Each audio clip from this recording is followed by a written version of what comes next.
Bonjour chers camarades boursicotteurs, j'espère que vous allez bien. Le titre de cette vidéo peut sembler bizarre compte tenu de la dernière publication des données de l'IPC américaine de la semaine dernière, mais ne vous inquiétez pas, j'ai justement l'intention de vous expliquer pourquoi l'inflation est pratiquement vaincue, ou du moins est en voie de l'être. Avant de commencer, n'oubliez pas que vous pouvez vous abonner à ma chaîne pour 4,99 par mois. Il s'agit de la meilleure façon pour soutenir mon travail si vous l'appréciez. En vous abonnant, vous avez aussi accès au direct que je fais pratiquement sur une base hebdomadaire et vos commentaires sont mis en évidence. L'inflation vaincue, vraiment, si on se fie aux dernières données du mois d'août, ce n'est pas tout à fait le cas tel que je vous l'expliquais la semaine dernière. À première vue, la tendance baissière amorcée en juillet semble se poursuivre. Par contre, en regardant du côté de l'inflation fondamentale, celle-ci accélère toujours. Qu'est-ce qui explique cette divergence? Deux choses. D'abord, les prix de l'énergie qui continuent leur chute, ce qui participe à la baisse de l'IPC global. Cependant, une fois l'énergie et la nourriture retirées, l'inflation accélère toujours principalement en raison des prix du logement qui continuent d'augmenter rapidement.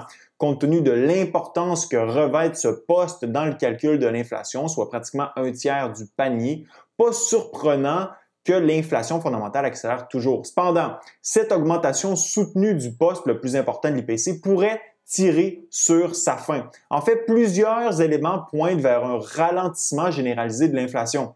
Pour ce qui est des prix du logement, le sommet a été atteint à l'échelle nationale américaine en avril dernier selon l'indice des loyers établi par Zillow, une entreprise immobilière américaine. Depuis, les prix ont commencé à fléchir, ce qui devrait également se répercuter dans le calcul de l'IPC au cours des prochains mois. La divergence entre la diminution des prix du logement selon Zillow et leur augmentation selon le Bureau of Labor Statistics est essentiellement causée par la méthode de calcul qui diffère entre les deux institutions. Zillow utilise le prix des loyers sur le marché alors que le BLS se base sur l'équivalence de location. En fait, le BLS établit la variation des prix des logements selon un sondage où on demande aux propriétaires de logements si quelqu'un devait louer votre maison aujourd'hui, combien pensez-vous qu'elle paierait mensuellement, non meublée, non chauffée et non éclairée? C'est une méthode faisant l'objet de vives critiques aux États-Unis qui participe à créer justement ce fossé qu'on observe en ce qui se passe sur le plancher des vaches et ce que nous indique le BLS. Les prix des logements devraient atteindre un sommet aussi du côté de l'IPC au cours des prochaines semaines et lorsque ce sera le cas, vous verrez l'inflation baisser rapidement. D'autres éléments nous permettent aussi d'entrevoir une fin de l'inflation à l'horizon. Un des plus évidents, la baisse des prix des marchandises. Lorsque le prix des matières premières baisse, celui des produits et des services associés font de même. Nonobstant les prix de l'énergie, dont la croissance reste toujours élevée sur une base annuelle, les prix des autres matières premières ont commencé à piquer du nez sur un an. L'argent est en baisse de 12 %, le cuivre de 14 %, le fer de 2 %, l'acier de 59 %, le bois et l'aluminium de 20 %. Du côté des produits agricoles, le portrait est plus mitigé. L'huile de palme, le canola, le sucre, le cacao et l'avoine enregistrent des baisses allant de 6 à 24 %. Par contre, le soja est en hausse de 15 %, le blé de 14 %, le café de 15 %, le riz de 28 % et le maïs de 28 %. Le bœuf et le poulet sont en baisse de 2 à 4 %, alors que les œufs et le saumon sont en hausse de 76 et 41 % respectivement. Du côté de la nourriture, une bonne partie de la hausse des prix s'explique par les coûts énergétiques plus grands. La baisse des prix de l'énergie devrait donc éventuellement se refléter aussi dans les prix de la nourriture. En contrepartie, la tendance est clairement à la baisse pour les matériaux entrant dans la confection des biens, comme on vient de le voir. D'ailleurs, ça se reflète dans l'indice des prix des manufacturiers ou PPI. La croissance des prix payés par les manufacturiers est passée de 11,3 % en juin à 8,7 % en août sur une base annuelle. Mensuellement, les prix ont chuté 2 mois d'affilée, une tendance qui se reflètera inévitablement dans l'IPC. Les importateurs ont aussi vu le prix des biens importés fléchir. La croissance annuelle est passée de 13 % en mars à 7,8 % en août.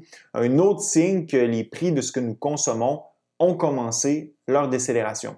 Du côté des consommateurs, des investisseurs et des agents économiques de façon plus générale, leurs anticipations quant à l'inflation future sont en processus de révision à la baisse. Sur un an, les Américains s'attendent maintenant à ce que l'inflation atteigne 5,7 %, alors que la mesure était de 6,8 % en juin. Sur 5 ans, ils anticipent présentement 2,8 % en baisse de 0,3 de % par rapport aux 3,1 attendus en juin dernier. Même tendance du côté des marchés. les anticipations d'inflation diminuent. Le 5-year break-even est passé de 3,59% à 2,49%, alors que le 10-year break-even est passé de 3% à 2,38%. L'inflation ayant un aspect psychologique puissant derrière elle, la baisse des anticipations devrait participer à augmenter son rythme de décélération. Autre facteur intéressant pointant vers une décélération de l'inflation, le fort ralentissement du rythme d'accroissement de la masse monétaire aux États-Unis. Après le sommet de quasiment 27% de croissance annuelle de la quantité de monnaie dans l'économie américaine en février 2021, le rythme d'accroissement se situe actuellement à 4%, une valeur en ligne avec l'historique des dernières années. À la lumière de tout ça, est-ce que l'inflation est réellement vaincue?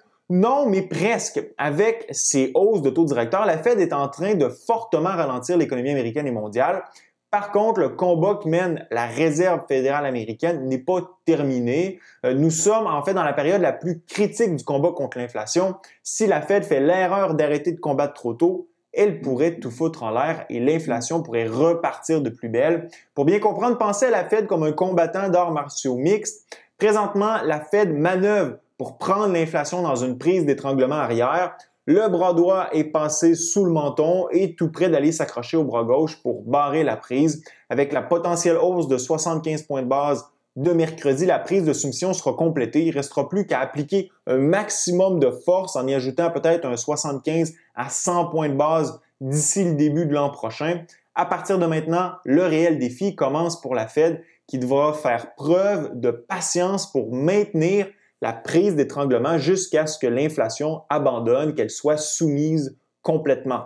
Si elle relâche trop tôt la prise, l'inflation se remettra sur ses deux pieds et sera plus enragée que jamais. Donc, la Fed doit maintenir la prise jusqu'à temps que l'inflation soit tap out. Ce n'est pas une mince tâche que de venir à bout de l'inflation parce que la Fed sait que ça implique beaucoup de souffrance pour plusieurs spectateurs qui ont misé gros sur l'inflation. Après tout, c'est l'inflation qui a permis aux consommateurs de gagner plus et de dépenser plus au cours des derniers mois. Bateaux, motos, skidoo, voitures, expériences, rénovation, piscine, crypto, actions. En mettant au tapis l'inflation, la Fed est consciente que des lendemains difficiles s'annoncent pour des millions de personnes, que la fin de l'inflation ne peut que passer par une période économique moribonde. Déjà, les signes sont visibles, inversion de la courbe de rendement, possible troisième trimestre de décroissance d'affilée, le spectre d'un taux de chômage plus élevé et d'une contraction des bénéfices des entreprises, comme nous le mentionnait d'ailleurs FedEx il n'y a pas si longtemps. Ça nous amène à nous poser la question suivante, la Fed va-t-elle être en mesure de maintenir son taux directeur élevé assez longtemps pour tuer l'inflation face à une économie qui décline, ou va-t-elle flancher devant la souffrance des ménages et raviver le spectre de l'inflation par sa réponse monétaire au ralentissement économique? Pour l'instant, tout porte à croire que la Fed a l'intention d'aller de l'avant jusqu'au bout pour mater l'inflation. Cependant, tout ça pourrait changer lorsque l'économie se renversera complètement. Ce mercredi, il faudra suivre avec attention le discours de Powell. La Fed marche sur des œufs trop agressifs. Elle risque de concrétiser le scénario de l'atterrissage difficile de l'économie.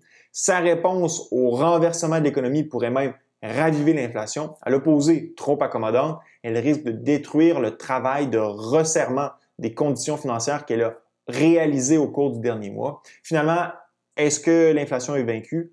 Tout semble indiquer qu'on y est presque. Il suffit que la Fed soit persistante dans son combat, qu'elle tienne la prise jusqu'à la fin et nous verrons la lumière au bout du tunnel dans un futur proche. Laissez-moi savoir ce que vous en pensez dans la zone commentaire. Ce fut un plaisir d'être avec vous. À la prochaine.